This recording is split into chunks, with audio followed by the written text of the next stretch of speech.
صلی اللہ علی محمد صلی اللہ علیہ وسلم۔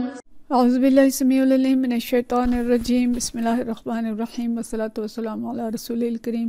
بخاری شریف کتاب صفت الصلاۃ، اور جو باب آج اس میں ہم پڑھیں گے اس کا عنوان ہے مکث الامام فی مصلاہ بعد السلام، کہ سلام پھیرنے کے بعد امام کا اپنے مصلی پر، نماز کی جگہ پر یعنی ٹھہرنے کا بیان۔ یعنی جب امام سلام پھیر دے تو وہ کسی نہ کسی دیر تک اپنی جگہ پر بیٹھا رہے اور سلام پھیرنے کے فوراً بعد اٹھ نہ جائے۔ اس باب کے شروع میں امام بخاری جو قول لائے ہیں حضرت نافع کی طرف سے، حضرت نافع کا قول ہے، قالا فرماتے ہیں کان ابن عمر یصلی فی مکانہ الذی صلی فیہ الفریضۃ،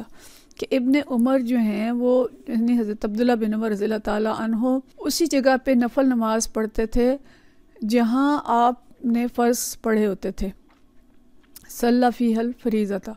وقالہ قاسم، اور جو حضرت قاسم بن ابی بکر ہیں وہ بھی ایسا ہی کرتے تھے، اور ان کا خیال یہ ہے وَيُذْكَرُ عَنْ أَبِي هُرَيْرَةَ، ابو ہریرہ رضی اللہ تعالیٰ عنہ کا وہ قول روایت کرتے ہیں، رفعہ، کہ جو مرفوعاً منقول ہے، یعنی وہ حدیث مرفوع ہے۔ اس حدیث میں وہ کیا کہتے ہیں کہ لا يتطوع الامام فی مکانہ،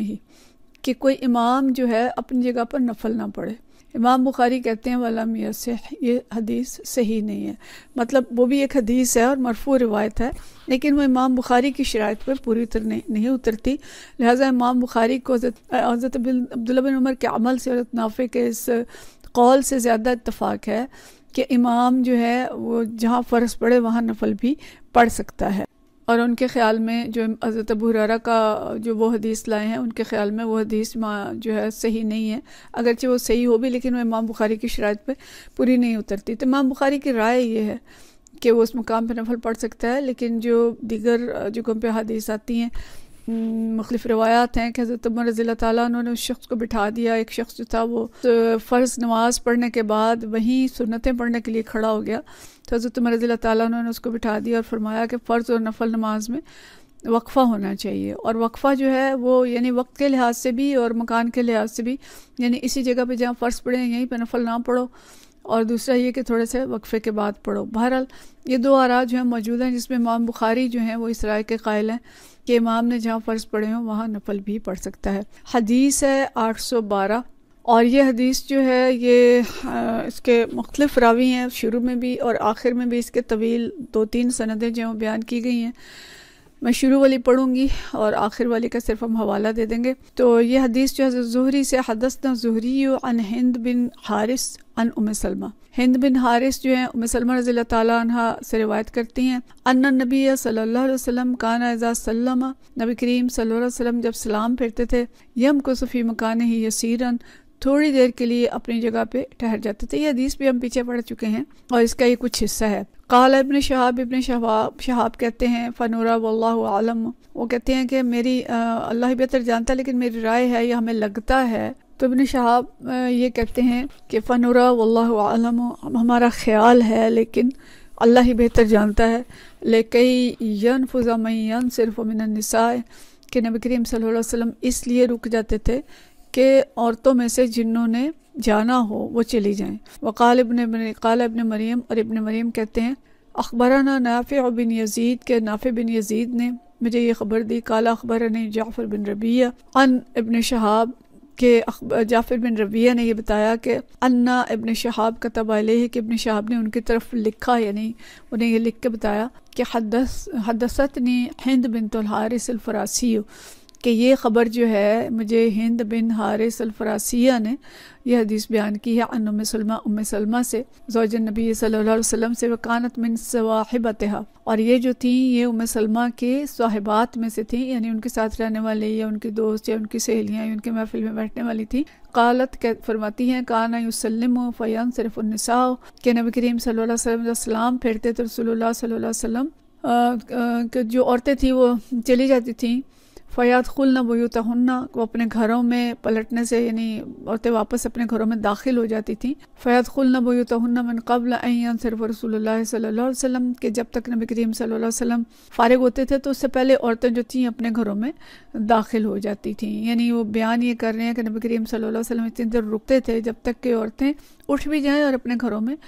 داخل بھی ہو جائیں. اور آگے جو اس کی اگلی لمبی سند ہے کہ ابن وہاب نے یونس سے، یونس نے ابن شہاب سے،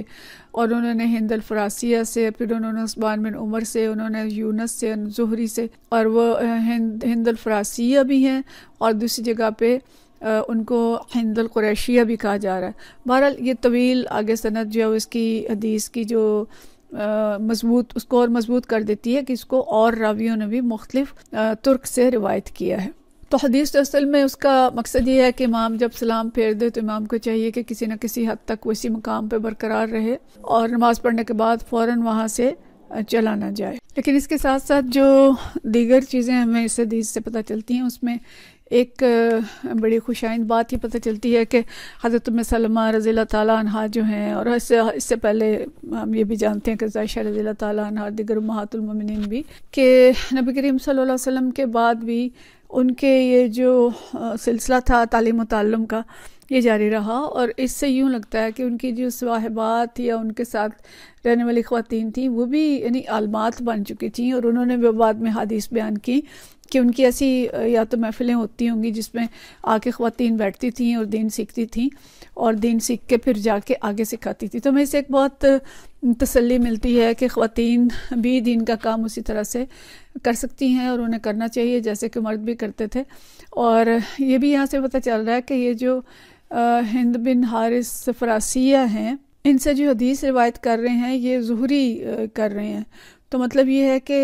شاید مرد بھی ان سے سیکھتے تھے یا جو بھی اس کی صورت ہوتی تھی، کوئی نہ کوئی دین سکھانے کا طریقہ جو تھا، خواتین بھی دین کے اندر اپنا حصہ جو ہے دین کی تبلیغ میں اور دین سکھانے میں اسی طرح سے ڈال رہی تھی جیسے کہ مرد ڈالتے تھے. تو الحمدللہ کہ آج بھی خواتین یہ کام اسی طرح سے کر رہی ہیں، تو ہمیں ایک دلیل یہاں سے جو ہے وہ ملتی ہے خواتین کے دین کا کام کرنے کی. دوسری چیز جو ہم پہلے ڈسکس کر چکے ہیں کہ نبی کریم صلی اللہ علیہ وسلم عورتوں اور مردوں کے اختلاط کو بالکل پسند نہیں فرماتے تھے، اور آپ اتنی دیر مصلی پہ بیٹھے رہتے تھے کہ جب تک کہ خواتین اپنے گھروں میں داخل نہ ہو جائیں، کیونکہ جب تک آپ نہیں اٹھتے تھے تو مرد نہیں اٹھتے تھے، اور مردوں کو یہ اندازہ بھی تھا کہ آپ صلی اللہ علیہ وسلم اسی لیے تشریف رکھتے ہیں. تو اس لیے یہ بھی ہمیں اصول پتہ چلتا ہے کہ چاہے وہ نماز جیسا مقدس فریضہ ہے تو اس میں بھی عورتوں اور مردوں کا اختلاط جو ہے وہ پسندیدہ نہیں ہے. کجا کہ آج کے کو تعلیمی ادارے، مخلوط تعلیمی ادارے، مخلوط دفاتر اور بہت ساری